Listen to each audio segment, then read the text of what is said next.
Əyyub. 22-ci fəsil. Elifaz. Temanlı Elifaz belə cavab verdim.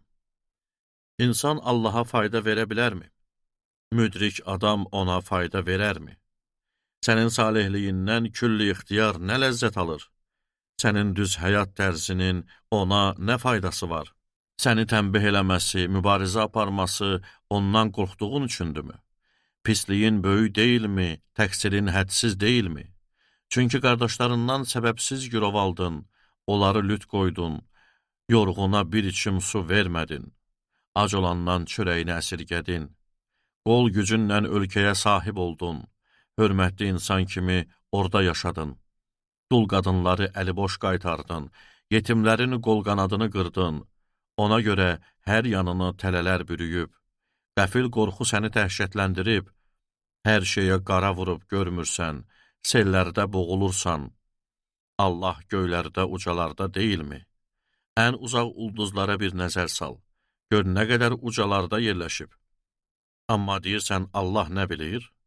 Qatı qaranlıq içindən hökm verə bilərmi? Görə bilmir, qara buludlar ona mane olur. Göy qübbəsinin üzərində dolaşır.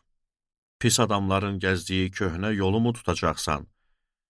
Onlar vaxtı çatmamış çəkilib getdilər. Təməllərini sellər bastı. Allaha dedilər, bizdən uzaq ol, bizə külli ixtiyar neyniyə bilər? Amma evlərini bərəkətlə dolduran Allah idi. Ona görə pislərin nəsihəti qoy məndən uzaq olsun. Salihlər pislərin həlak olduğunu görüb sevinir.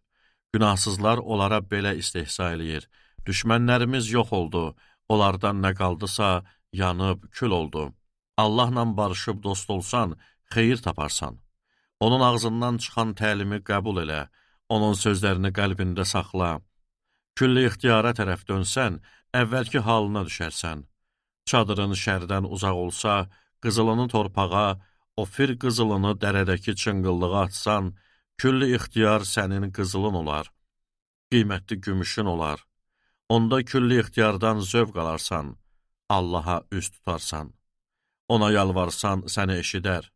Elədiyin nəzirləri yerinə yetirərsən, o da dediyin sözü yerinə yetirər, yollarına nur səpilər. İnsanlar səni alçaldanda, baş ucalağına görə diliyərsən.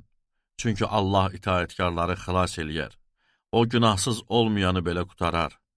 Sənin əllərinin təmizliyinə görə günahkar xilas olar.